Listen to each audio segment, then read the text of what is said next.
Hello, everybody, and welcome to the latest episode of Let's Talk Astrology. Today, I'm delighted to introduce esteemed astrologer, writer, and lecturer Maya White. So, thank you so much for joining us today. And how are you doing?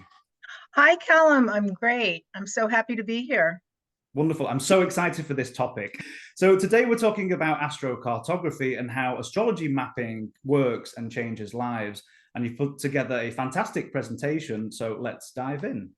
So I thought it's always good to, say hello and share a little bit about myself. Basically, as I mentioned here, I really am a lifetime student of spirituality.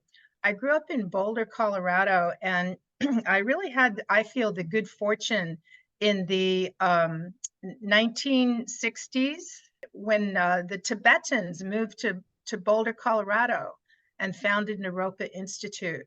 So that was really, really like pivotal, I think, for me in terms of my spiritual growth and development and awareness. So that really put me on a path, I think, of just looking at life from a spiritual point of view. And based on my personal experience, I am absolutely passionate about helping people find their best place to live or travel to on the earth. And I'm so passionate about it because it helped me immensely. Overall, my philosophy on astrocartography is that the big benefit is that you're going to find a place of comfort within your own body.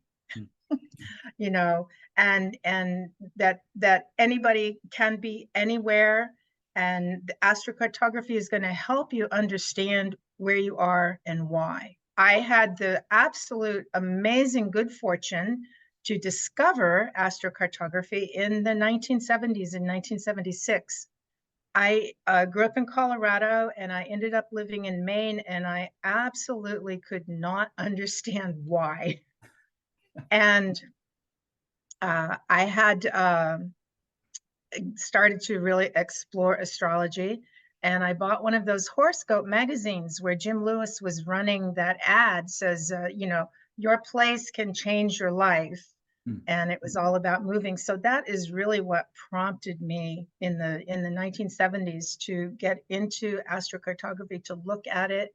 And I became number 66 person in the world that was actually certified and trained by Jim Lewis. And I always describe this as the hardest test I have ever taken. Wow. I feel like I had to really earn this certification. And it's quite incredible being one of only about 100 people worldwide certified in astrocartography. I don't know, that's probably growing now, but Jim Lewis, he was the pioneer of this branch of astrology.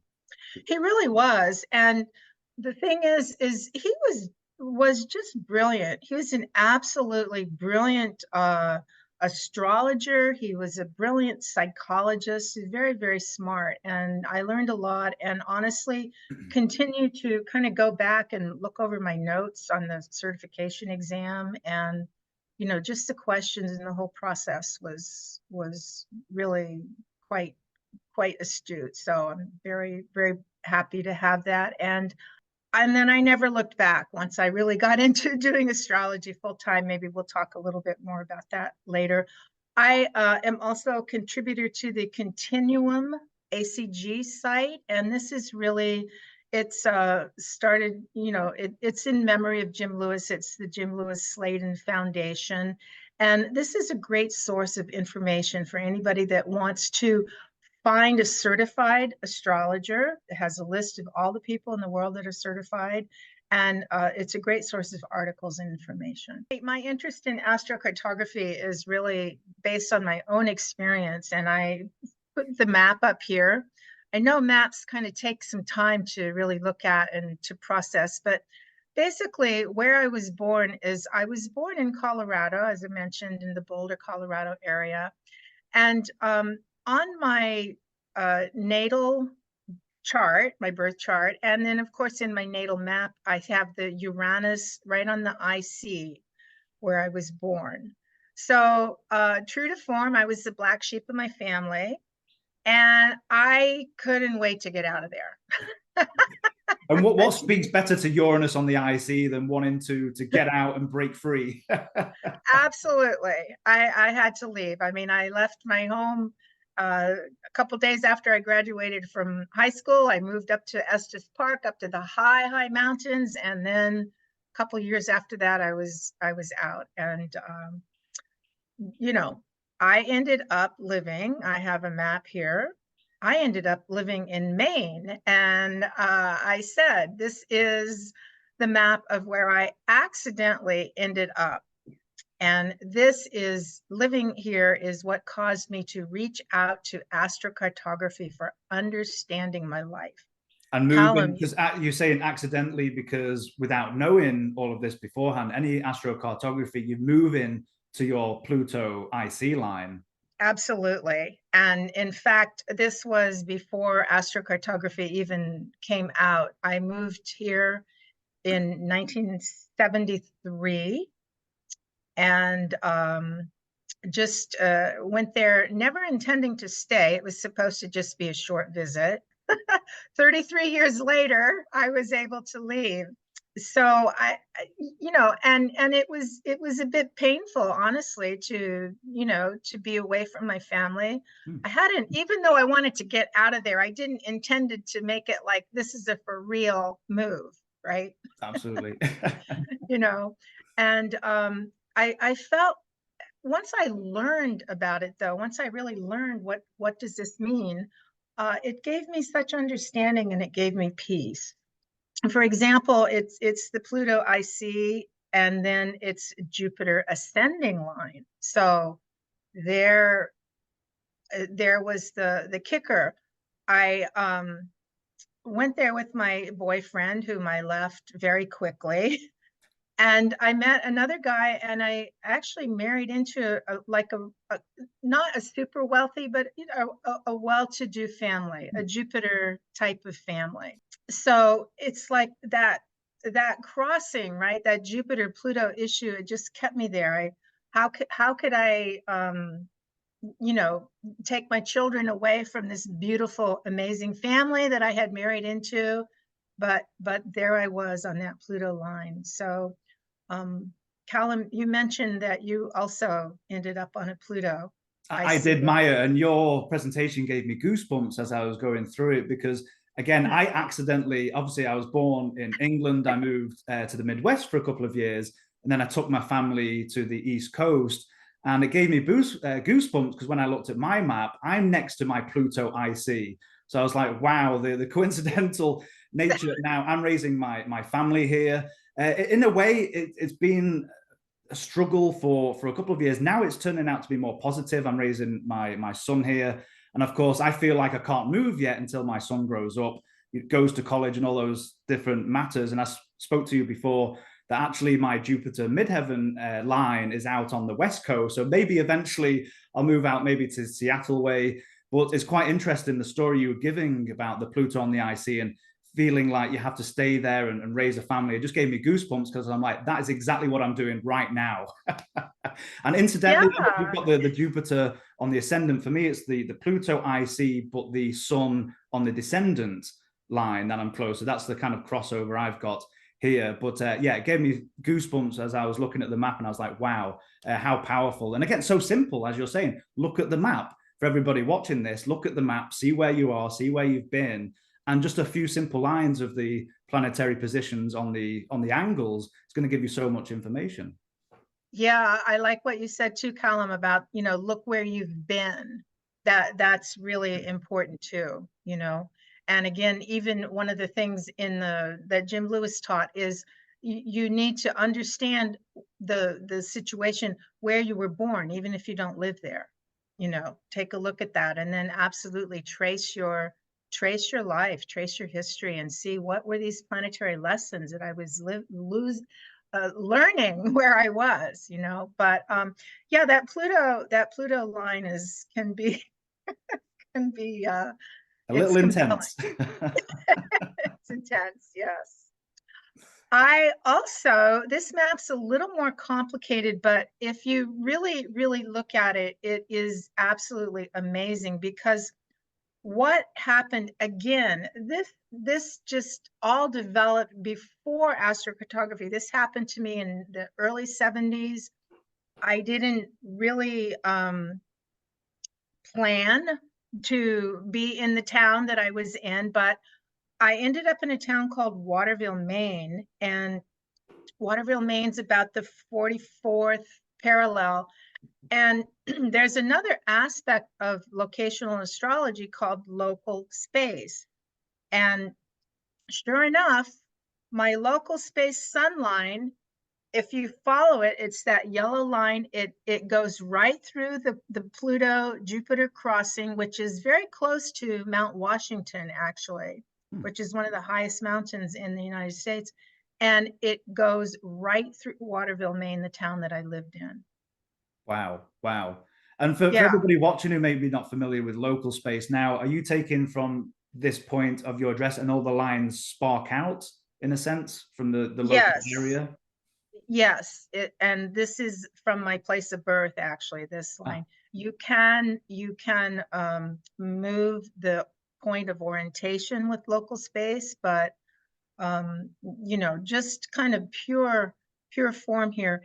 And this is considered what could be called a destiny point, where a local space line interacts with major astrocartography lines. It's you know, it has rang so true in my own life. Amazing. And I think I've seen as well, people can even get even into their local town, what part of town Yeah, to go into, which is really quite fascinating. What an amazing branch of astrology. absolutely. Yeah, it can get very, very detailed with both of them. So my point of view on mapping is that it is, yes, it's an interesting thing to do. It's fun. I feel it is profoundly healing for people. So professional astrologers that are working with clients, I think it's one of the best healing things that you can, you know, you could give to your client. And then of course the information, it just validates your life. I am big on that. The mapping offers validation of real life experiences, but that the map has to offer validation of real life experiences. And for example, if the birth time is off, the map won't be right. So I have always, you know, a bit of a process with my clients. Like, let's see, you know, did XYZ happen at this place? And I feel that validation, you know, of the person's life experiences is an important part of mapping. It has to fit. Absolutely. So if you're working with a client and the time might not be, maybe you're in a DD data, you may be looking to maybe rectify that chart, look at event hooks, see what's going on, see if you can get a better time for that client. Because as you said, if you don't have the right map, then the advice is not going to be accurate. Correct. And I mean, it almost, that's the beauty of it for me, is if my client doesn't have their birth time, I send them to a rectification specialist, you know. But that, yeah, the validation of real life experiences is I feel a part of it. Mapping will help you or your client avoid difficult or even dangerous places. And you know, again, philosophically, I'm not an alarmist. I rarely say, "Oh my God, you can't go there. Don't go to your Pluto icy line. You're not going to make it out." You know,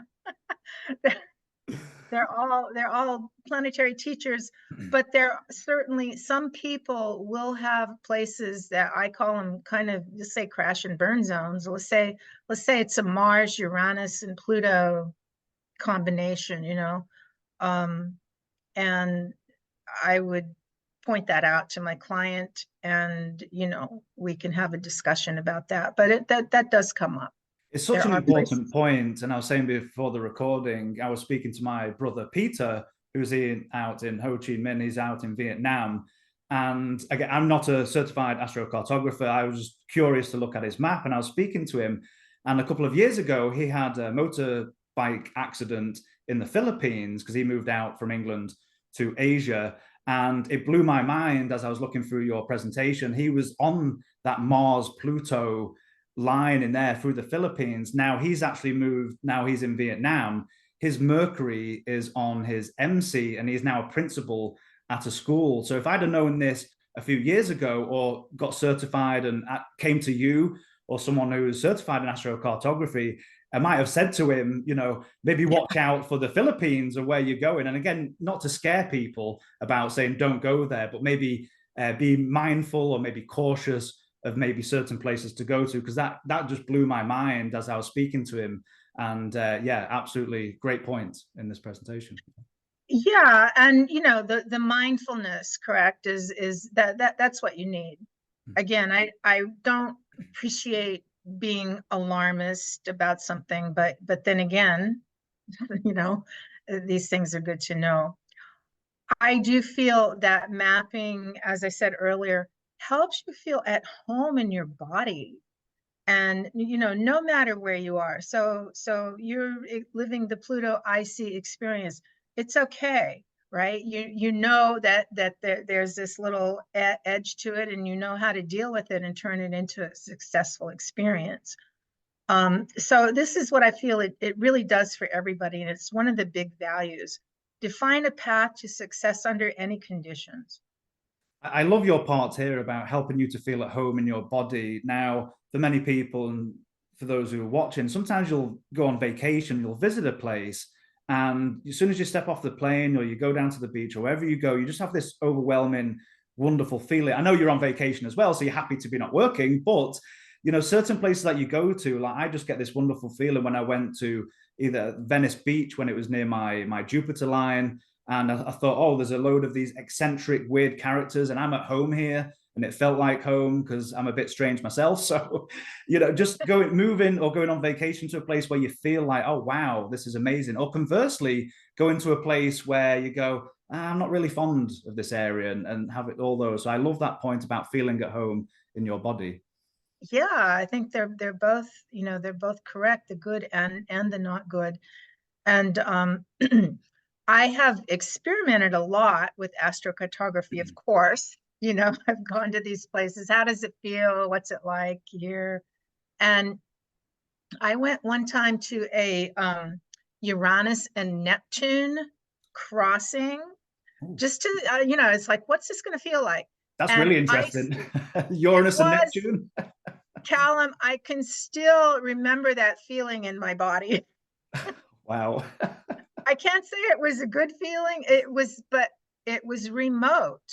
Oh. It felt so like outer planetary. Like yeah, and it was palpable. So Wow, wow. yeah, Would you go back, or is it just a strange feeling? that's a good question. I would go back.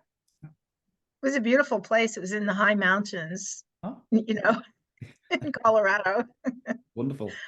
But yeah, just it's so powerful, especially as a person tunes into it. But again, yeah, feel at home anywhere, know what's going on.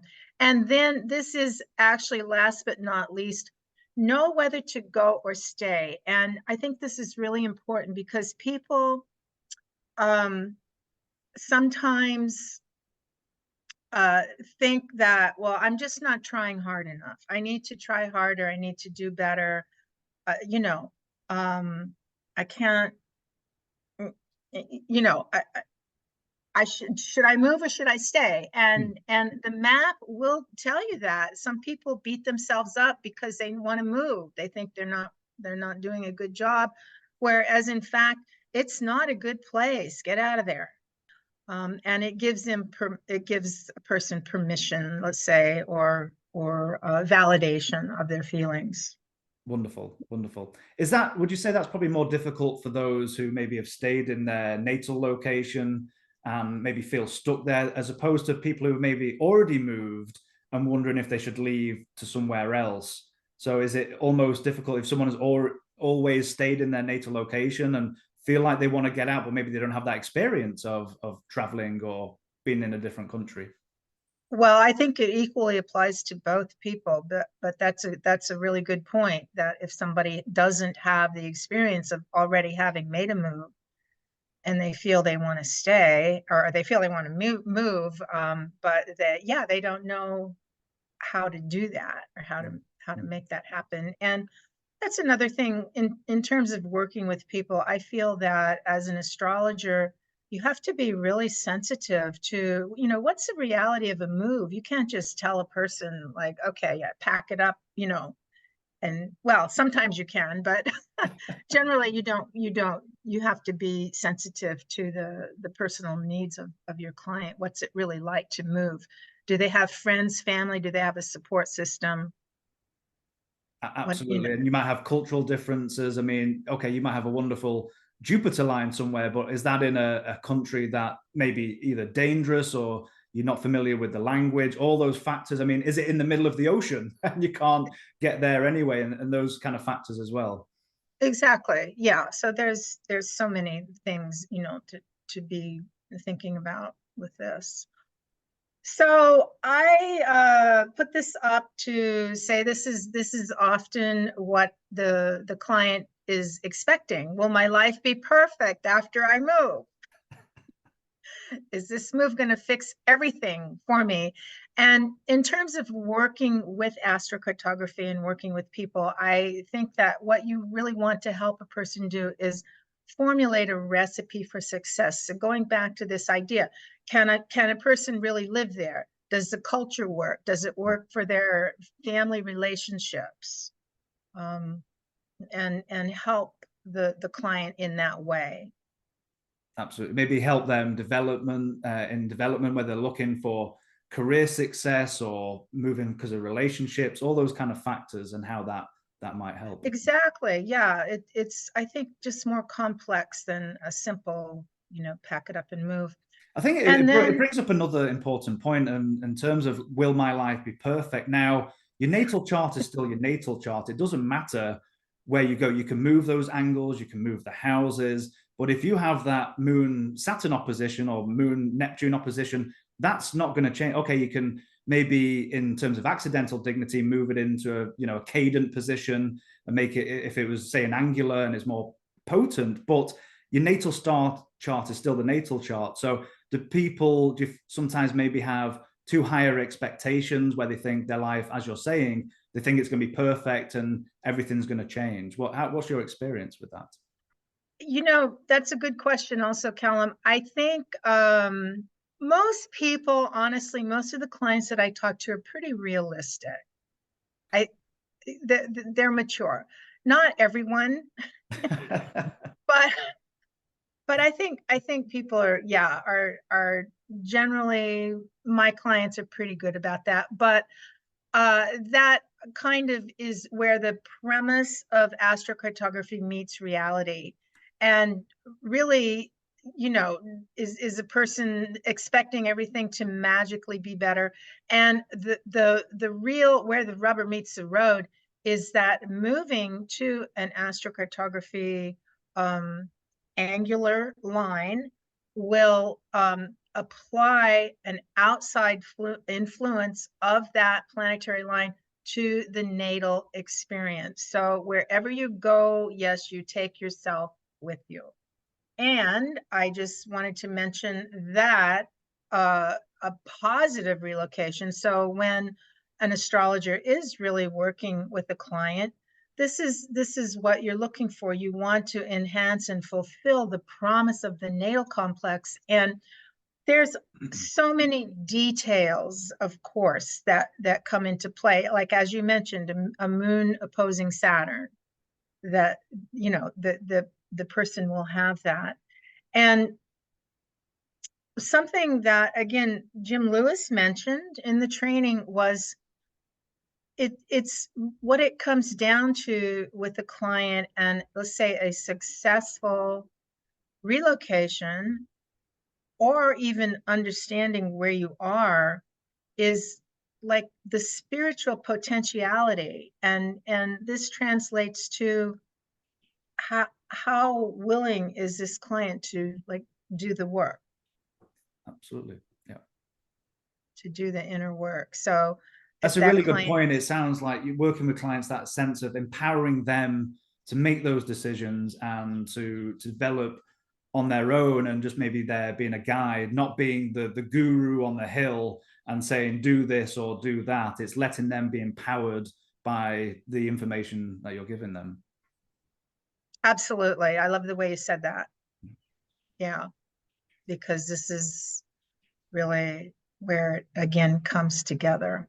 Absolutely. So in this slide, I just threw up a world map, and this is, I think, what a lot of people that are maybe new to astrocartography see this map and they go, "Oh my gosh, what is this? How do I take this apart? How do I understand it?" So I have a couple of recommendations in software. I didn't really, you know, don't intend to get into different software details on this, but number one, I think it's really helpful to have your own professional mapping software. Mm. And one of the things that you can do, and what I have done, is I have color coded my lines on my map in a way that makes sense to me. Ah, So for example, I have chose the color yellow to represent the sun.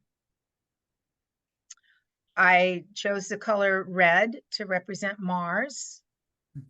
And I think that as much as you can get acquainted with just the lines, and if you don't have to think about, let's say, the color, if you have an affiliation of a line with the color, mm, I feel it helps you be more intuitive in your interpretation. absolutely. Yeah. You know, it helps things, I feel, kind of bridge that gap. I So love that. I'm very a visual person anyway. That's why I love having presentations in these episodes. But color coding and making it visual, even with my charts, I use AstroGold just because I like the colors for no real other reason. So things like that. it's a great reason. Yeah. Yeah.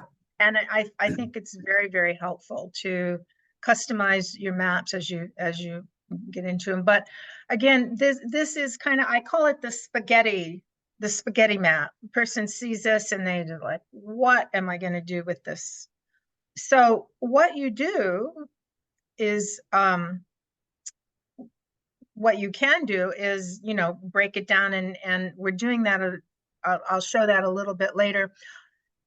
What these lines mean, though, are what are called the four realities of astrology mapping. So again, I don't want to make this so much of a technical presentation of mapping. And I know that this is maybe where people get confused. So Callum, are you familiar, for example, with the concept of angularity related to mapping? In terms of angularity, given the planet's more potency, is that what you're referring to? Yeah. The premise, the working premise of astrocartography is that these planetary lines are in the relocated chart would be on one of the four angles. So the ascending, descending, midheaven, or the IC. Hmm. And the premise, again, or I think it's the working fact of astrocartography, is that these planets, when they are brought to the angle of the relocated chart, become activated. They get that punch. Hmm. And so this is the I feel the most important thing to understand about mapping. So you can, you know, look at your natal chart, you can then look at the relocated chart, but it's this point of angularity that puts it all together. Hmm. And And I'm not well versed in astrocartography, but I believe, as I was talking before, I've got the Pluto on my IC line on the east coast of the United States here. And I also mentioned my sun on the descendant, which is on the angle as well. Now, natally, my sun, I'm in Aquarius, so it's in detriment. So I thought to myself, I wonder if that gives it a little bit more strength and a bit more punch in where I've moved to. I think it does. Mm. Absolutely. And there are a lot of details about, the strength of the planet, this, by natal sign and position. But this is, to me, it's just like it's where the rubber meets the road in mapping. And briefly, it's called the four realities. So when you are looking at that spaghetti map, this is one of the first things that you will want to determine. You will see the planetary line, and then you will see a little code, AS ascending or descending. And if you see any planet that says AS ascending, it's really a place where you or your client will exude or express that planetary line. Whereas if you see any planetary line that says descending, it's where a seventh house, you attract, and even unconsciously, the energy comes from others. So a malefic planet, say Neptune descending, Mars descending, you really have less power, but particularly. So this is a detail that you want to look at.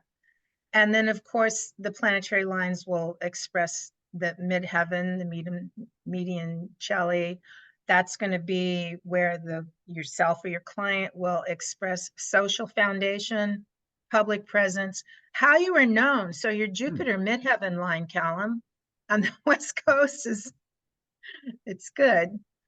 Or then the IC line, where you and I both ended up on our Pluto IC. It was our home center where we raised our family and, for better or worse, put down our roots and developed core values. Wonderful. And speaking with clients, and you're talking here about the four realities of the astrology mapping. Now, different questions, you'll look at different areas. So, for example, if it's about career or social standing, you may be looking at a client, maybe looking for that MC line, and looking maybe one of the benefics, maybe a Venus or a Jupiter, or what kind of work they do, come into play of that. If it's something to do with maybe relationships, maybe focusing more on the ascendant line. Is that how you usually look at a map and go through that? Absolutely. Wonderful. Yeah. And so it's taking it beyond just the planet, but how is that planet functioning? How is it going to impact you? And this is super important. And this is something that if you're going to do mapping, really, again, for yourself or others, you have to know this. You have to understand it. And I think most astrologers, once they realize this is a part of mapping, can easily incorporate that. It's to me, it's kind of instinctive. It's intuitive, but it's super important.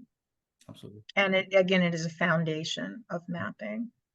So again, breaking the spaghetti lines down.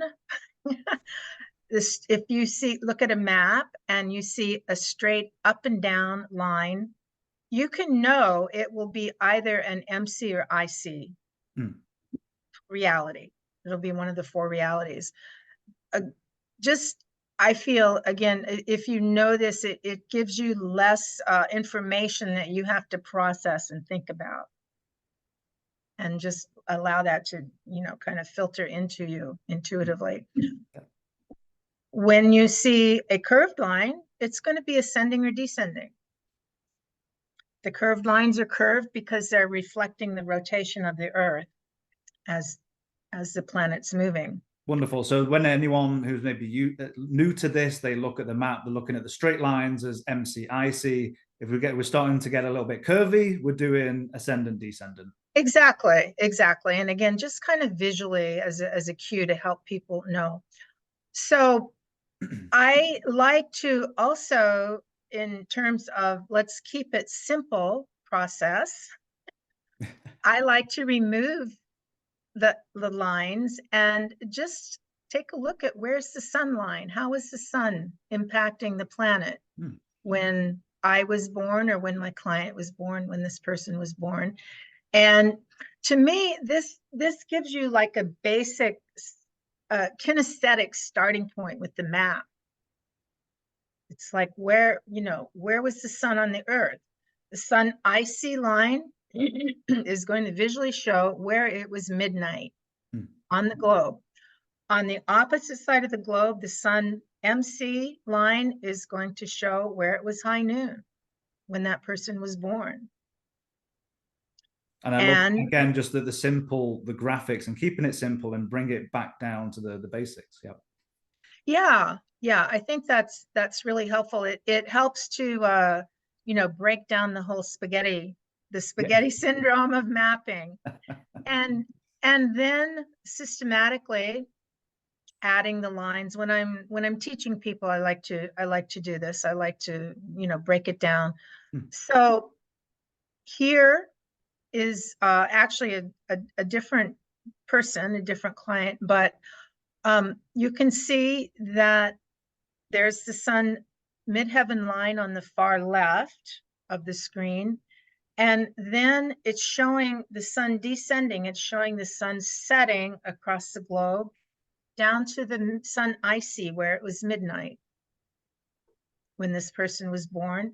And then following the path of the sun, there's the sun ascending. The sun is rising.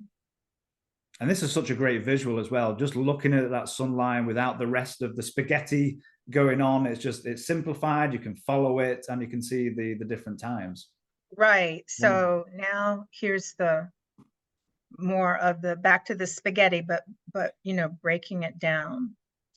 So I do have an example here.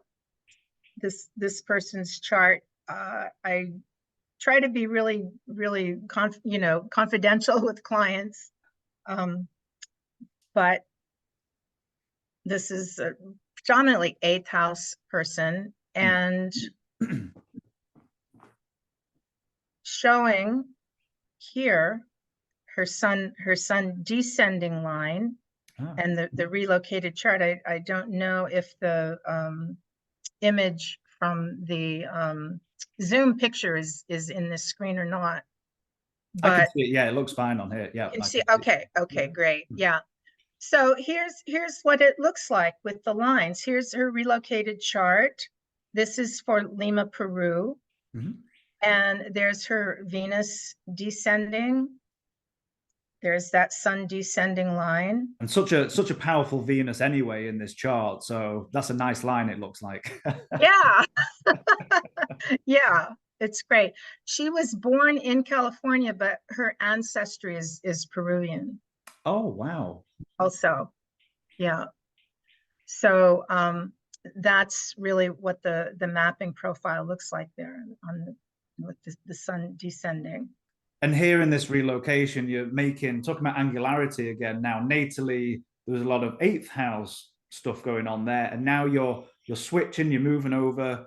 The houses are switching, the rising sign, and now you've got this Venus Sun angular in these different places to give it that extra power and punch. It seems like exactly. It moves it. It absolutely activates it, and so that is really that's that premise of mapping. This person also does a lot in Bali and in the Middle East, so or in Asia. So here is her relocated chart for Kuala Lumpur, and just if you can see right there that sun line, sun ascending, goes right through Kuala Lumpur. And there's the relocated chart showing the sun 2 degrees off the ascendant. So that makes really, again that gives that power of that sun. I know in bringing dignities, it's a sun in fall, but if you make it, instead of that 8th house natal, you make it punchy, especially in the 1st house, and make it quite a solar chart. You've got Venus not too far away either, and given that, especially all the 1st house stuff. Now, was this person felt quite good and visible in how she came off in these places? Did she talk about her experiences? Well, the next map I actually detail a little bit. I am showing her relocated map for Denpasar, Bali. Oh. And I went ahead and drilled in on this because if you see Bali sits right between the Neptune and the Jupiter.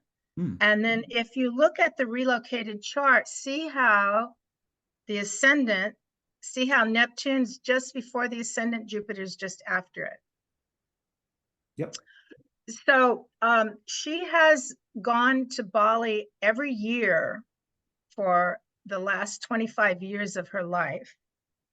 Wow. She works with a native Balinese shaman, which I thought is Neptune Jupiter. Do you know what I was just thinking something along the lines of retreat or spirituality were pushed here in the 12th behind the scenes, maybe that element. I was literally just thinking that as you're saying it. That's wonderful. Absolutely. Yeah, this is my retreat partner, actually.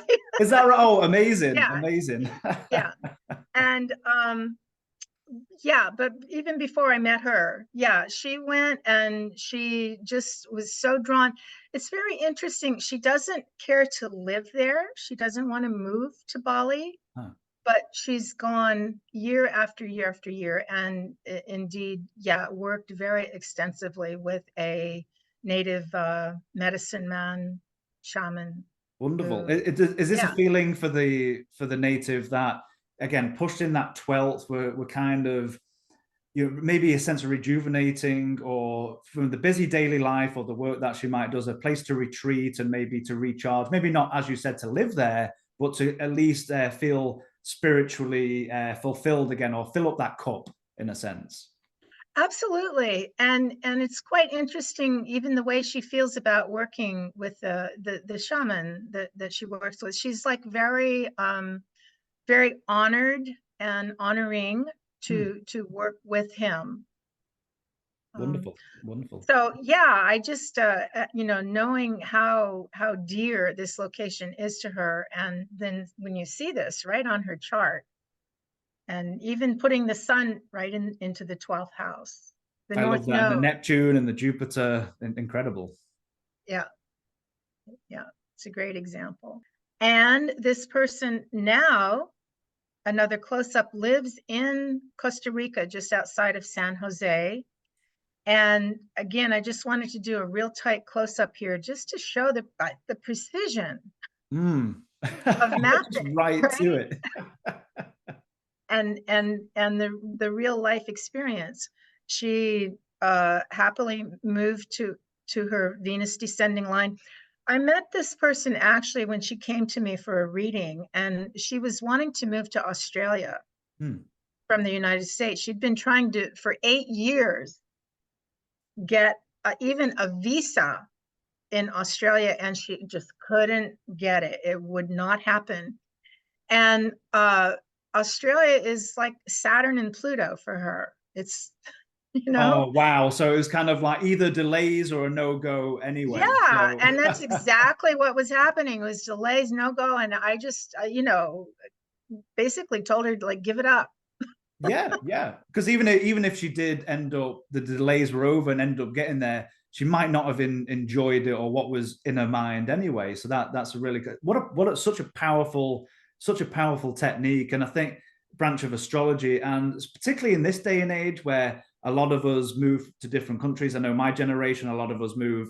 My friends from England to all places around the world. It's not like 100 years ago where you're pretty much confined to your local area, you're not moving too far. So I think this branch of astrology is not only so fascinating but so important in today's society, and this is such a wonderful example of that. Thank you, Callum. Yeah, again, it honestly, the astrocartography astrology mapping is just something I love. It works. Yeah. That's the beauty of it, you know.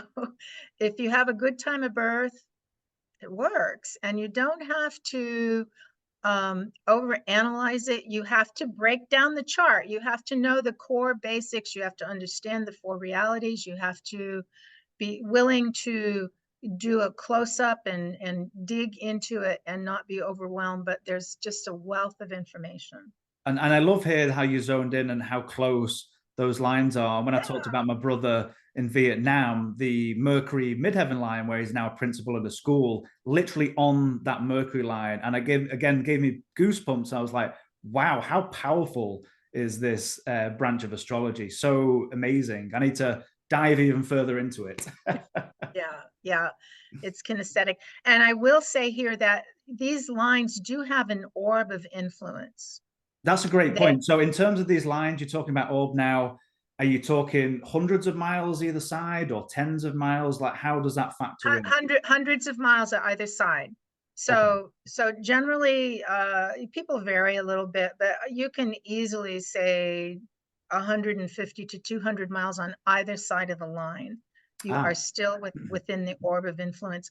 I describe these lines as tuning into an AM radio station.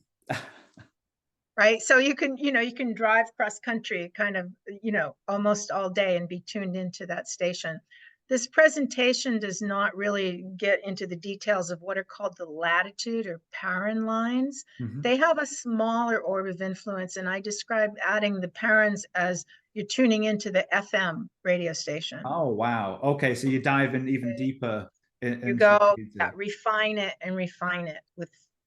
So let me ask a question. In this particular example now, San Jose, right there on the Venus. Now, if she went to say Granada, I think that is to the left, is that I don't know off the top of my head how many hundreds of miles that is, but is that close enough when people are looking at what would you... Right. Okay. Pretty much. Yeah. And that's another thing is people don't have to get hyper focused on being exactly on the major line. Right. Okay. But it's still the orb of influence. The closer you get, maybe the more vibrations, the stronger it gets. Right. Wonderful. Yeah. The closer, the stronger. But sometimes you might not like the town that's exactly on that line, and you like a town that's 20 miles away, or can work in that way. Yeah. But it's kind of a sifting and filtering process. But this is such a good example. And I also, again, back to just kind of presenting her birth chart. So see how relocation has, helped and enriched this person. It's taken that eighth house information. She still is an eighth house person. It hasn't made her somebody that she's not, but it has really enhanced her life. I love that explanation. So it's not, again, your natal is always your natal. It doesn't matter where you go on the globe, you're going to have that. But for me, it seems for when I'm here on the East Coast of the United States, particularly when I'm looking at solar returns, say, I'm going to look at the solar returns natal, but also the relocation. For me, it almost adds a layer or an extra shine on top of other pieces of information. Now, it seems like that's the same sense here with the relocation charts, that your natal is still natal. She's still got the eighth house stuff going on, but that just maybe adds an extra layer on top. Do you think? Absolutely, I really think so, and I think this is a bit of a point of conversation among people that are learning about astrocartography now, that maybe don't know the basics. So I have seen what I think is, I'm going to say some wrong. Well, I hate to call somebody wrong, but let's say I don't feel the most accurate or beneficial information of, some people are teaching that, well, when you move to this location, you become the relocated chart. You leave your birth chart behind. I don't think that's accurate. Yeah, I think even for me, again, I'm not well versed, but even intuitively or philosophically, that doesn't make sense for me either. I mean, you're born into a particular place on this earth, you have that energy signature. You can't get away from that. I think the natal is still golden, and then everything else on top is, for me, just like an overlay. Yeah, coming back to this idea of the natal experience. Yeah, absolutely. As you said before, the natal promise. Absolutely. Yeah. Enhancing it. I think I put, here's her a larger map just showing everything, and kind of like, look where she was born. She doesn't have those sweet, juicy, beneficial lines. She is broadly between Mars, Uranus, Saturn, and Pluto And it in the big seems not a picture. lot going on there, but it seems to be less beneficial to start heading west from there with that, looks like that Mars and Uranus, and trying to find somewhere else. Maybe staying For away sure. from the top end of California or places like that. Yeah. Oh, yeah, absolutely. And she has traveled extensively, but certainly this would be a person that would not stay where they were born or not benefit by staying where they were born. Absolutely. You know? As I was bringing it up before the recording, which might be an interesting question. Now, people who are living in a certain location, and this day and age, now we've got a lot of remote work. I was talking before about I'm in the East Coast, but I work for Kepler. Now, the Kepler physical location is in Washington State, and it is my Jupiter MC line. And I found it quite interesting, even though I'm working here on the East Coast, having maybe some of those benefits of that Jupiter on the MC, on the work location. And what are your thoughts about that in terms of working? Oh, yeah, this is one of another juicy secret of astrology mapping. And it is called remote activation. And it is accessing beneficial planetary lines through your work, through relationships. You can even access it through ritual, food, music, culture, and bringing that to your life. So obviously, a true work relationship is one of the most objective ways to measure it. Like again, it worked, and it's back to this beauty cal. Like it works when it's right. It just happens, and Wonderful. that's the beauty of astrology. Absolutely. I did, yeah, here in my next slide talking about remote activation. And this was taught by Jim Lewis. This was a part of our training. And it's a very real part. And I mentioned we were talking earlier. Also, you can get a read on people from another location. So a person, male or female, that might be in a relationship with someone that is not where they live, take a look at that astrocartography of that location. What is coming to you from that area? Oh, wow. That's really interesting in terms of relationships. Yeah. Hmm. All kinds of things. Places, if a person is in sales, and they have the opportunity to reach out to people in other countries, where do you have good lines? Hmm. Where do you want to cultivate your business? Where do you not want to bother? Yeah. you know The two sides of the coin. Where might it be beneficial and where might you want to avoid? yeah, where would I waste my time? So as I mentioned here, reaching out to people, also music, art, language, culture. Bring that food, bring that good Indian food to you.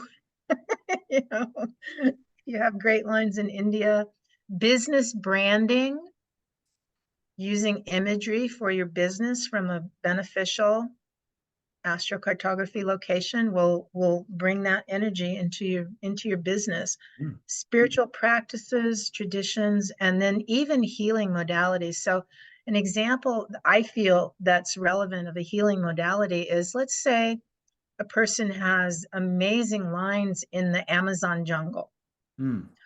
I would tell that person that they would benefit by getting herbs Hmm. or from that area.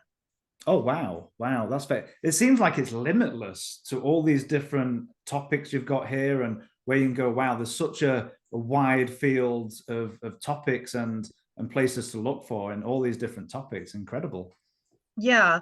And again, it comes back to this point of is it real for me? Is it and validating it through real life experiences. And if the person has a map and you have validated their map through real life experiences, then you can, I feel, more confidently and safely say, okay, well, maybe, yeah, take a look at this herb from the Amazon jungle. You have Wonderful. a Jupiter Neptune crossing there, or right. So It it seems like the answers you can get are limitless. And for example, maybe you've got Western astrologers who finally get to a point where they go, oh, I'm really fascinated by, say, Indian astrology. And maybe they'll pull up the map and they'll maybe see why, maybe what lines are going through there, or anything like you said, spiritual traditions, practices, wondering why, where you live, why you're attracted to another part of the world, and having a look at that. I mean, it seems so limitless in the exploration of all these topics. Oh, it absolutely is. We talked earlier also about ancestry. Oh, yes, You yes. know, where are your ancestors from? And again, the your ancestors, this is an objective issue. You know, it's not that you surmise or you intuitively think they were from. Most people know, Yeah. not everybody, but most people are going to know that. So looking at that on the map, how does that, your ancestry, what is the line there? What was the experience of these people? And how does it impact you today?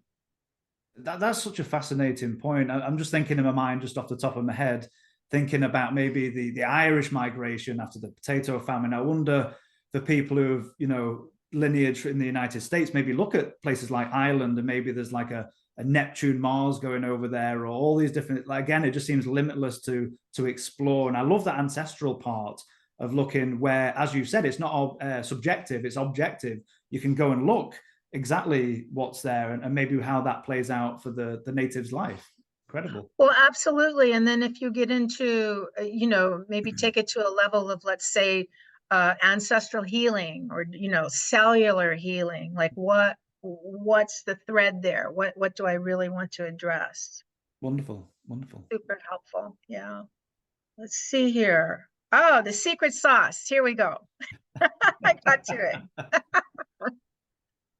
Um, Paran lines, which are latitude crossing lines, are, I feel, the absolute secret sauce. And if a person wants to do a good astrocartography or astrology mapping consultation for themselves or others, you have to include that.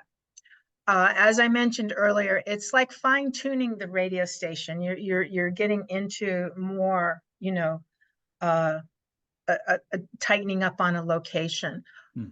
I am not going to get into the technical aspects of Parent lines, how they're developed. That would really be, I think, a whole different, going down a rabbit hole maybe. For a But different I episode. a different episode, yeah. But I want to mention these are super important, and I don't feel you can do a proper job of mapping without looking at that. The Parent lines extend at the same latitude all the way around the globe. They are a subtle secondary influence, but they're absolutely essential to consider. So always look at the major lines first. Hmm. And then, drill down, look into your secondary lines. And I describe the parent lines are always going to be a blending of two planets. So think of it like tomato and basil that are complementary, right? Those like two planets, Jupiter, Venus, Hmm. Paran, fabulous, right?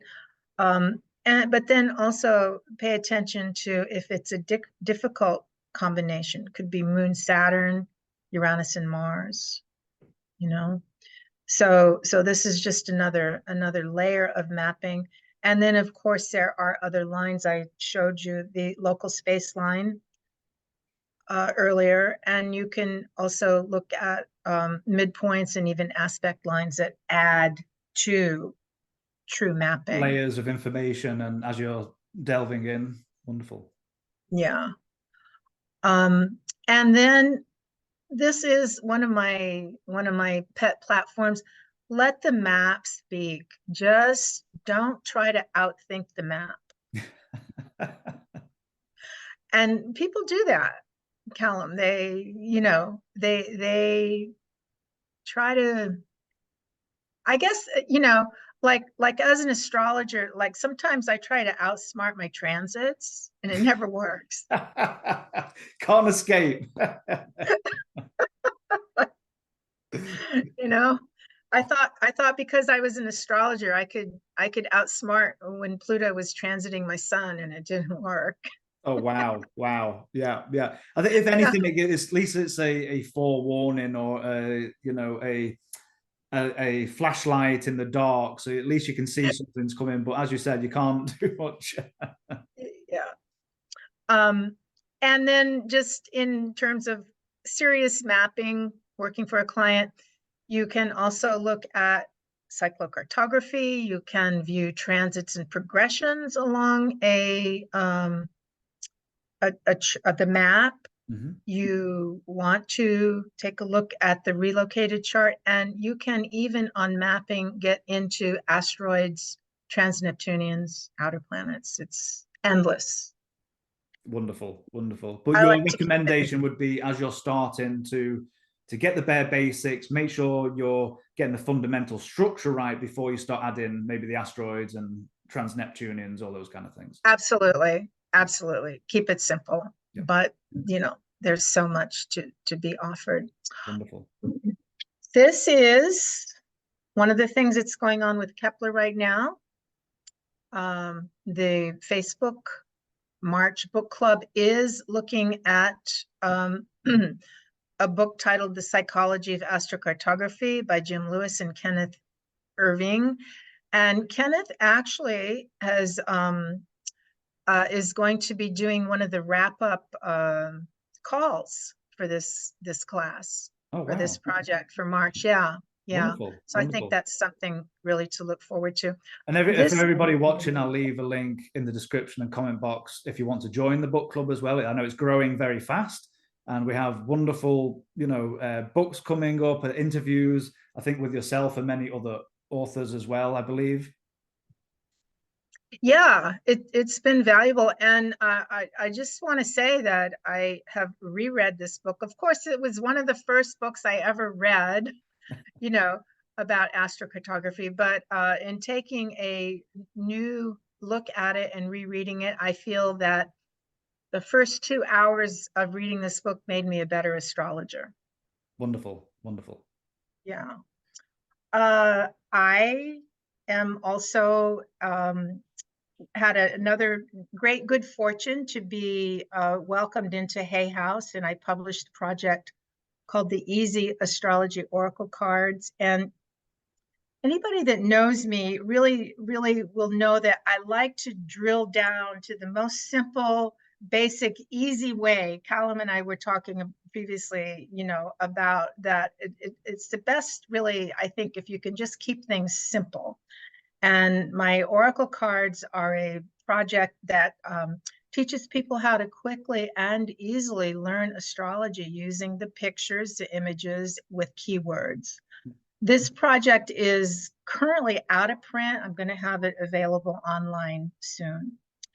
And then I've also been a contributing writer to Condé Nast Traveler and did a little project for Hilton Hotels. I do have a course coming up, and you mentioned, I think you'll be putting a link to that.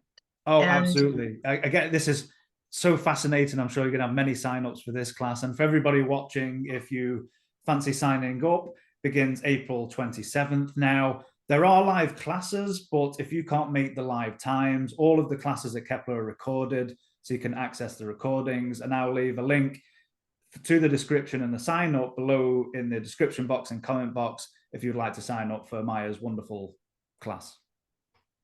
super. Thank you. I have titled this, well, I said the art of psychology. It's the psychology of, again, of astrocartography, and kind of like, a reference to what I talked about today. I think there are really a lot of psychological issues around mapping, because people do think that, oh, I'm going to move, my life's going to be better, it's going to change my life.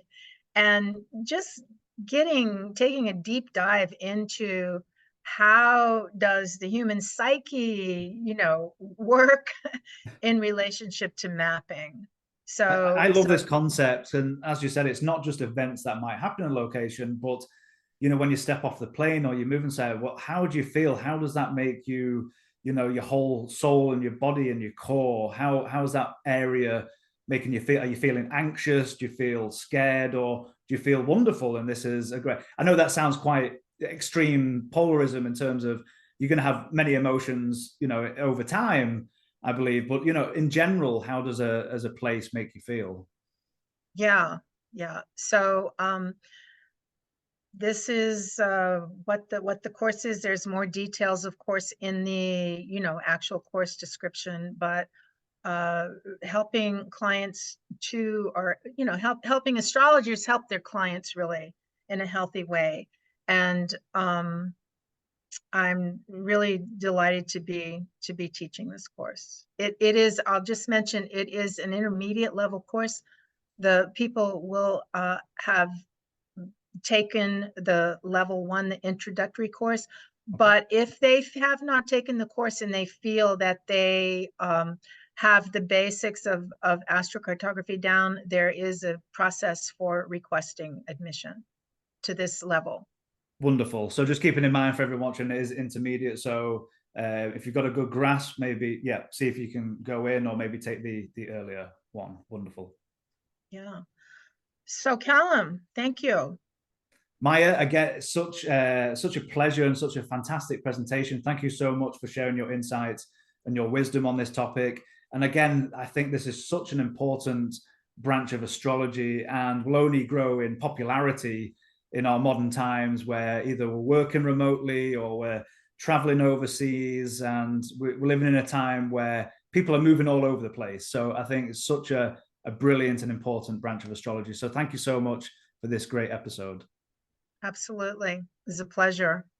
Absolutely wonderful. And for everybody watching, if you would like to learn about other things that Maya's doing, I'm going to leave links to websites and socials, everything like that in the description as well, if you would like to follow Maya's wonderful work. And thank you all for watching. And Maya, again, it's been an absolute pleasure. Thank you so much. All right, Callum, thank you. Thank you so much. Goodbye, everyone. Bye-bye.